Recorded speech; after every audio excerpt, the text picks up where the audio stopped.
तो एक बार फिर से आप सभी का स्वागत है हिंदी साहित्य में। और इससे पहले के क्लास में आपने 40 क्वेश्चन देखा है, 21 से लेकर 40 तक, यानी कि 20 क्वेश्चन। ठीक है, हम 20-20 क्वेश्चन कर रहे हैं PYQ दिसंबर 2021 का पेपर, द्वितीय पाली का हिंदी साहित्य का। ठीक है, आप हिंदी साहित्य के विद्यार्थी हैं, आपके लिए लाभकारी है नेट का पेपर, UGC नेट के पेपर के लिए, जो इस बार जुलाई नहीं, आपका जून में होगा, संभवतः कब, 18 जून को। उसके लिए PYQ बहुत ज़रूरी है। आइए देखते हैं, चैनल को सब्सक्राइब कीजिए और लाइक शेयर भी करते रहिए। 41 नंबर का क्वेश्चन क्या है, और बाकी जो भी आपके क्वेश्चन रह जाते हैं जो हम नहीं बता पा रहे हैं या फिर आप पूछना चाहते हैं तो कमेंट में पूछ लीजिए। और इसके अलावा कमेंट में नहीं पूछ पा रहे हैं तो टेलीग्राम से जुड़ सकते हैं, टेलीग्राम से जुड़ के बताइए।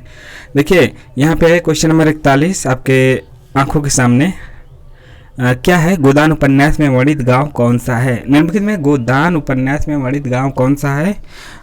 ऑप्शन आपके सामने गंगौली, सेमरी, बेलारी और मेरीगंज। तो यहाँ पे कूट भाषा में है, यानी कि एक से ज़्यादा ऑप्शन यहाँ पे सही है कि 1 और 2, 1 3, 2 3 या फिर 2 4। तो यहाँ इसका सही जवाब क्या हो जाएगा, 2 और 3 है, यानी कि सेमरी और बेलारी है। कौन उपन्यास गोदान में कौन है? सेमरी और बेलारी। इसका विश्लेषण भी देखते हैं। गोदान उपन्यास में सेमरी और बेलारी गांव को केंद्र में रखकर कथा वर्णित की गई है, जबकि आधा गांव में कौन है? गाजीपुर जिले का गंगौली गांव। तो उपन्यास में बेलरी और सेमरी और बेलारी है। सेमरी में मतलब वो शहरी वाला इलाका जो था वह, और बेलारी मतलब पूछ देगा कि होरी का संबंध किससे है, तो होरी का संबंध किस गाँव से था? बेलारी से।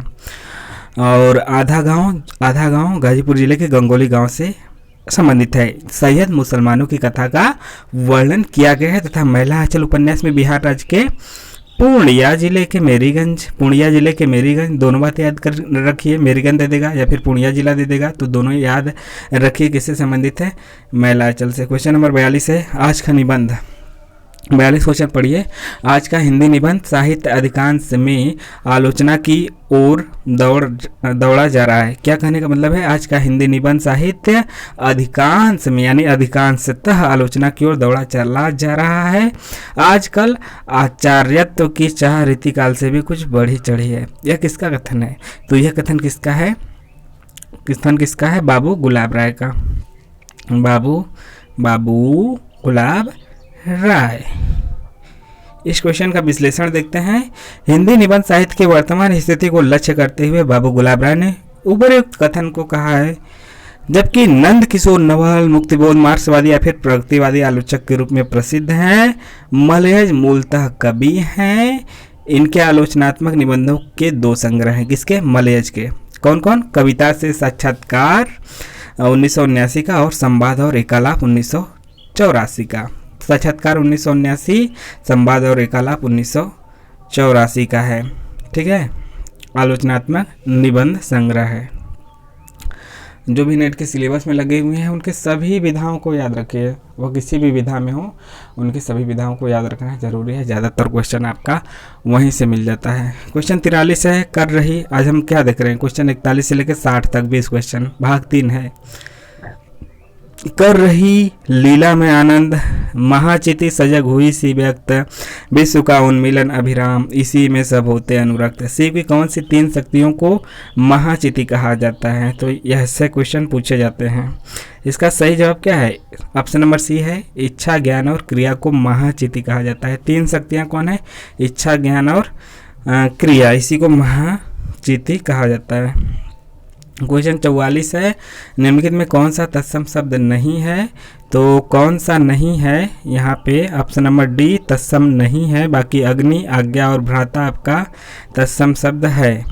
किसान तत्सम शब्द नहीं है, यह तद्भव है, इसका तत्सम रूप कृषक होगा, जबकि अग्नि, भ्राता और आज्ञा तत्सम शब्द है। तो यह इजी क्वेश्चन है।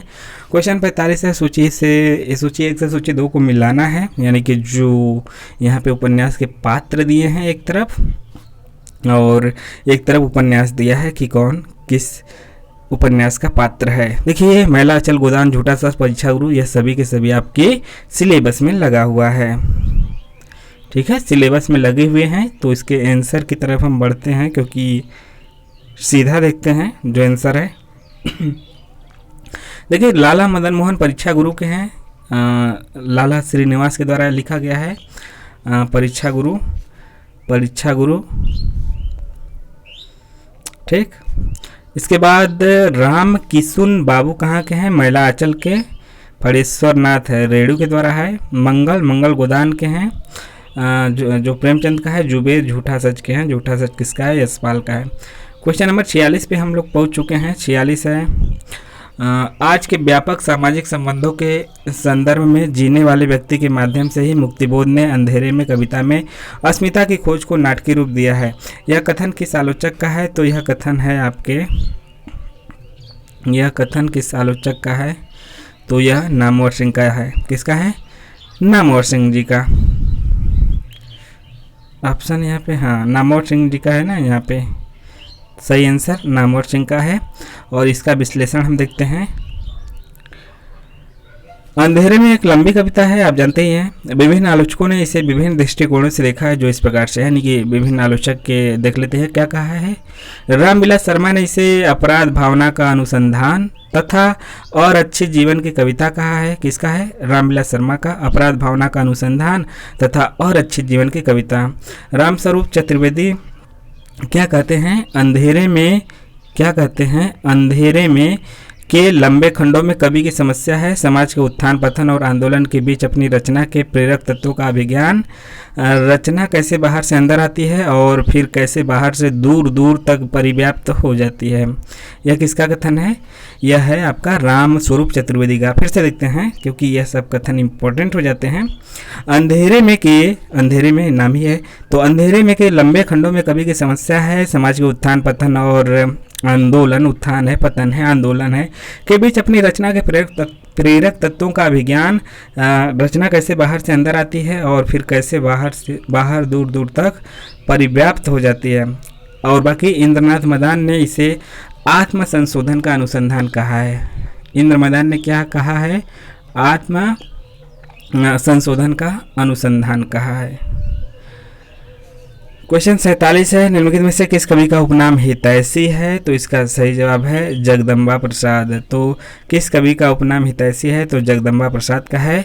जगदम्बा प्रसाद मिश्र 1895 ईस्वी में इनका निधन 1957 में हुआ। जन्म से ही मतलब रखिए, जन्म से ही पूछा जाता है। जन्म मुरादाबाद उन्नाव उत्तर प्रदेश में हुआ। इनका उपनाम हितैषी था, तो याद रखिए हितैषी उपनाम किसका? जगदम्बा प्रसाद का। इनकी रचनाएं की बात की जाए तो मातृगीता, कल्लोलिनी, वैकाली और दर्शना है।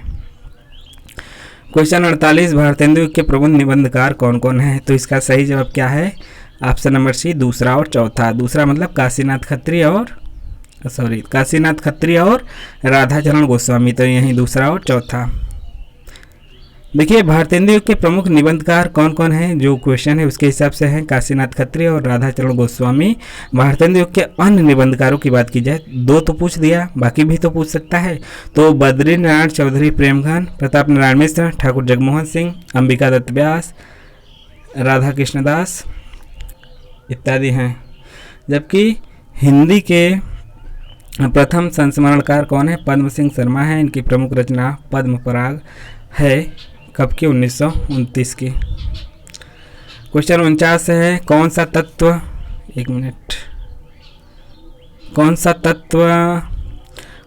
है, कौन सा तत्व मार्क्सवादी चिंतन के पक्ष में नहीं है? यानी कि एक चीज नहीं है बाकी तीनों हैं। तो इसका सही आंसर है यांत्रिक भौतिकवाद नहीं है। तो इसका आंसर यही हो जाएगा। बाकी चीजें जो है उसको भी देखते हैं। आधार और अधिरचना होगा, वर्ग संघर्ष भी है और प्रतिनिधि पात्र भी हैं। इसका विश्लेषण क्या है? यांत्रिक भौतिकवाद तथा मार्क्सवादी चिंतन के पक्ष में नहीं है, जबकि आधार और अधिरचना, वर्ग संघर्ष तथा प्रतिनिधि पात्र मार्क्सवादी चिंतन के तत्व है। कार्ल मार्क्स की साम्यवादी विचारधारा ही मार्क्सवादी विचारधारा के नाम से जानी जाती है, याद रखिए।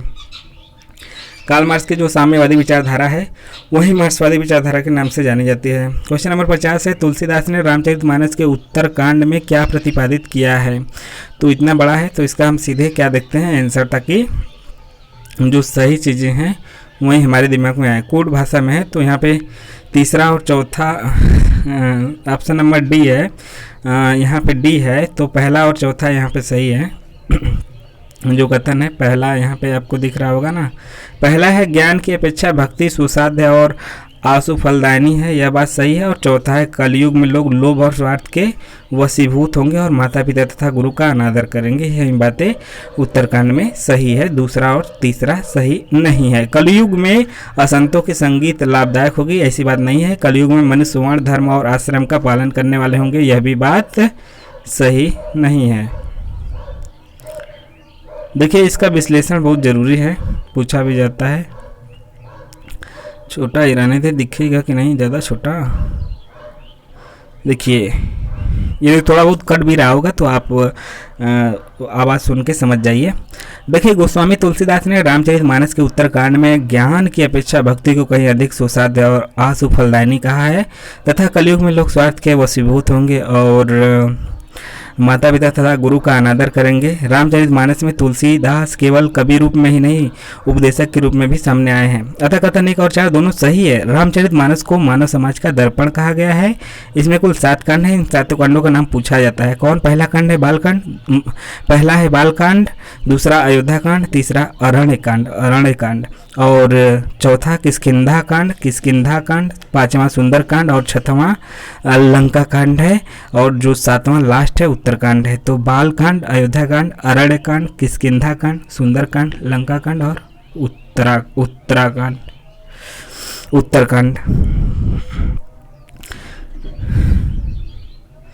अगला क्वेश्चन है यहाँ पे, मतलब जूम करके भी यहाँ पे ये वाला एक बार आप अच्छे से देख लीजिएगा जो पहली बार देख रहे हैं। बाकी जो पुराने हैं उनको तो पता ही है, उनके लिए तो यह बिल्कुल सरल है। क्वेश्चन 51 है, प्रकाशन वर्ष के अनुसार प्रेमचंद की कहानियों का सही अनुक्रम क्या होगा? बूढ़ी काकी, सवासर गेहूं, प्रेरणा और पंच परमेश्वर में से आपको बताना है।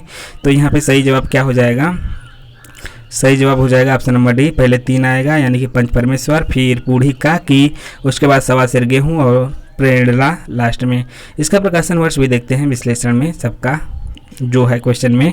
तो पंच परमेश्वर 1916 का, बूढ़ी काकी 1920, सवासर गेहूं 1924, प्रेरणा इसके बाद है, उसका सनिधि नहीं भी पता है तो यह तो पता है कि इसके बाद ही है। ठीक। प्रेमचंद की अन्य कहानियाँ जो हैं नमक का दरोगा, फेमस कहानियाँ बूझ की राह, शतरंज के खिलाड़ी, ठाकुर का गुहा, 2 बैलों की कथा, सदगति, समर यात्रा, होली का उपहार, ईदगाह है, ईदगाह सिलेबस में भी है और दुनिया का सबसे अनमोल रतन वह भी है। बड़े भाई साहब पढ़िएगा, बहुत मजा आएगा, नहीं पढ़े हैं तो। और कफन, ये सब इनकी प्रमुख कहानियाँ हैं। क्वेश्चन 52, कौन सी नंददास की कृति नहीं है यानी कि कवि प्रिया नहीं है, बाकी इन्हीं की है। रूप मंजरी, विरह मंजरी, मान मंजरी नंददास की है, कवि प्रिया नहीं है। कवि प्रिया किसकी है? कवि प्रिया है केशवदास की। किसकी है? केशवदास की। तो नंददास की रचनाएं कौन है? रूप मंजरी, विरह मंजरी, मान मंजरी, यही तीनों प्रमुख रचना है। कवि प्रिया केशवदास की है। केशवदास की अन्य रचनाओं की बात की जाए तो रसिक प्रिया, रामचंद्रिका, विज्ञान गीता है। रसिक प्रिया, रामचंद्रिका और विज्ञान गीता। क्वेश्चन 53, संस्कृति के 4 अध्याय के अनुसार अकबर के राज्यारोहण तक सरकारी हिसाब किस भाषा में रखा जाता था? तो क्या जवाब है इसका? हिंदी में राज्यारोहण तक। संस्कृति के 4 अध्याय के अनुसार अकबर के राज्यारोहण तक सरकारी हिसाब हिंदी भाषा में रखा जाता था। संस्कृति के 4 अध्याय 4 भागों में रामधारी सिंह दिनकर के द्वारा लिखा गया है। इस पर दिनकर को 1959 में साहित्य अकादमी पुरस्कार भी मिल चुका है। एक चीज़ याद रखिए, नेट के सिलेबस में जो भी लगा है ना, अधिकतर मैक्सिमम 99% रचनाओं को जो कि उपन्यास हैं या फिर अन्य गद्य हैं वह किसी न किसी अवार्ड से सम्मानित जरूर है, इसीलिए तो रखा गया है, उसमें बेहतरीन चीज़ें हैं, इसीलिए तो। 54 है, रामचंद्र शुक्ल ने हिंदी साहित्य का इतिहास में देव के कितने ग्रंथों का उल्लेख किया है? 22, 24, 23 या 25? तो इसका क्या सही आंसर होगा? शुक्ल ने देव के कितने ग्रंथों का उल्लेख किया है अपने रचनाओं में? हिंदी साहित्य के इतिहास उनकी जो रचना है उसमें। तो इसका सही जवाब क्या है? 23। तो 23 ग्रंथों का उल्लेख किया है जो देव है, जो देव कवि है। सबका नाम यदि लेना चाहें तो रस विलास, भाव विलास, भवानी विलास, कुशल विलास, अष्टयाम, सुजान विनोद, काव्य रसान, जाति विलास, देव माया प्रपंच, रस विलास, राग रत्नाकर, देव चरित, सुख सागर तरंग, प्रेम चंद्रिका, देव शतक, प्रेम तरंग इत्यादि। क्वेश्चन 55, सहमति। नहीं, यह समकालीन शब्द नहीं है, इसे बालिगों के बीच चालू मत करो। यह पंक्तियां किस कविता की है? तो इसका सही जवाब है नक्सलबाड़ी की। और नक्सलबाड़ी किसका है? सुदामा पांडे धूमिल का है। धूमिल की प्रमुख कविताओं की बात की जाए तो मोचीराम, 20 साल बाद, पटकथा, रोटी और संसद, लोहे का स्वाद। जो आपका नक्सलवाड़ी है मोचीराम है और रोटी और संसद है, यह सब क्या है आपका नेट के सिलेबस में लगा हुआ है। क्वेश्चन नंबर 56 देखते हैं। निम्नलिखित में से यह कथन यानी कि इष्टाभिधेय वक्रोक्तिरिष्टा वाचामलंकृति किसका है? तो इसका सही जवाब है यह भामा का है। इष्टाभिधेय वक्रोक्तिरिष्टा वाचामलंकृति यह कथन भामा का है। भामा ने काव्यालंकार नामक ग्रंथ की रचना की जो कि 6 परिच्छेदों में विभक्त है। क्वेश्चन नंबर 57 प्रकाशन वर्ष के अनुसार जयशंकर प्रसाद की कहानियों का सही अनुक्रम क्या होगा? इंद्रजाल, आकाशदीप, गुदड़, साई, ग्राम। तो इसका सही जवाब है पहले 3 आएगा ग्राम, फिर आएगा गुदड़, साई 4, उसके बाद आएगा आकाशदीप जो कि 2 है और अंत में इंद्रजाल आएगा। सबका क्रम भी देख लेते हैं यानी कि जो सन है किस सन में प्रकाशित हुआ। ग्राम 1911, गुदड़ साई 1926, आकाशदीप 1928, इंद्रजाल 1936। पहली बात तो यह याद रखें कि इनकी ही रचनाएं हैं, उसके बाद सन याद रखें। प्रकाशन वर्ष के अनुसार जयशंकर प्रसाद की कहानियों का सही अनुक्रम है। प्रमुख चर्चित कहानियां हैं पत्थर की पुकार, उस पार का योगी, चंदा, देवदासी, ममता, खंडहर की लिपि, घीसू, चूड़ी वाली, बिसाती, सालवती, मधुआ, नूरी, पुरस्कार, गुंडा, छोटा जादूगर इनकी प्रमुख कहानियां हैं। देखिए जयशंकर प्रसाद प्रमुख रूप से नाटक के लिए जाने जाते हैं, इसलिए तो इनकी कहानियाँ सभी को नहीं पता होंगी। जो आकाशदीप है या फिर जो कुछ फेमस कहानियाँ हैं वही पता होगी। आगे बढ़ते हैं। क्वेश्चन 58 का है। इधर वह कविता मेरा पिंड नहीं छोड़ रही थी, अगर वह कविता भावेशपूर्ण होती तो एक बार उसकी आवेशात्मक अभिव्यक्ति हो जाने पर मेरी छुट्टी हो जाती। यह उदाहरण निम्नलिखित में से किससे से लिया गया है? इसका सही जवाब है एक लंबी कविता का अंत। एक लंबी कविता का अंत, ठीक है। जो यह पंक्ति है यह एक लंबी कविता का अंत है और किसका है? मुक्तिबोध का, जो गजानन माधव मुक्तिबोध है, इसके लेखक हैं। मुक्तिबोध की प्रमुख कविताएं की बात की जाए तो अंधेरे में, ब्रह्म राक्षस, अंधेरे में इनकी है ब्रह्म राक्षस है, अंतःकरण का आयतन है, भूल गलती भी है। अंधेरे में आपका नेट के सिलेबस में भी लगा हुआ है। अंधेरे में का पहला प्रकाशन कल्पना में 1964 में आशंका के द्वीप अंधेरे में नाम से हुआ था। बाद में अंधेरे में केवल बचा, लेकिन सबसे पहले कल्पना नामक पत्रिका में हुआ था। आशंका के द्वीप अंधेरे में नाम से 1964 में, यह बात याद रखिए। इसके बाद 59 होगा ना, 59 है यानी कि सेकेंड लास्ट, 60 तक हमें करना है आज तीसरे भाग में। देखिए 59 है। पार्वती, सुखदेही, दौलत राम, छोटे निम्नलिखित में से किस कथाकृति के पात्र हैं? बिल्कुल है इजी क्वेश्चन। देवरानी जेठानी की कहानी के पात्र हैं। पंडित गौरी दत्त के द्वारा यह लिखी गई है और कब की है? 1870 की। और ऑप्शन में बात की जाए तो रानी केतकी की कहानी ईसा अल्लाह खां की है। मामा शिक्षक मुंशी ईश्वरी प्रसाद और कल्याण राय की है। भागवती श्रद्धाराम फिर लौरी की रचना है। कुछ लोग इसको भी मानते हैं पहला उपन्यास। आज का आखिरी क्वेश्चन, ठीक है। यह सभी आपके क्या है? उपन्यास है, ठीक है। आज का आखिरी क्वेश्चन है, मैं नीर भरी दुख की बदली का प्रतिपाद्य क्या है? तो इसका सही आंसर कूट भाषा में है, यानी कि तीसरा और चौथा यहाँ पे सही है, यानी कि स्त्री का जीवन दुख में ही बीतता रहता है। और चौथा क्या है कि स्त्री अपने आंसुओं को व्यर्थ नहीं जाने देती, वह उसी से नया सृजन करती रही है। पहली बात क्यों गलत है? इसमें रहस्यवादी ढंग से जीवन की नश्वरता की बात की गई है, नहीं ऐसा बात नहीं है। दूसरा, इसमें स्त्री के सामाजिक प्रदेय और श्रेय को रेखांकित किया गया है, यह भी बात नहीं सही। केवल तीसरा और चौथा सही है। विश्लेषण भी देख लेते हैं चलते चलते। देखिए स्त्री का जीवन दुख में ही बीतता रहा है तथा स्त्री अपने आंसुओं को व्यर्थ नहीं जाने देती है, वह उसी से नया सृजन करती रही है। महादेवी वर्मा की अन्य महत्वपूर्ण काव्य कृतियों की बात की जाए तो निहार, रश्मि, निर्जा, सांदगीत, यामा, दीपशिखा और सप्तपर्णा है। इस प्रकार से हमने देखा 20 महत्वपूर्ण क्वेश्चन। आपको कैसा लगा कमेंट के माध्यम से बताइए, और आपके जो सवाल रह गए हैं उसको भी कमेंट कीजिएगा। टेलीग्राम से भी जुड़ सकते हैं। आपने इतना समय दिया और पूरा देखा, इसके लिए शुक्रिया।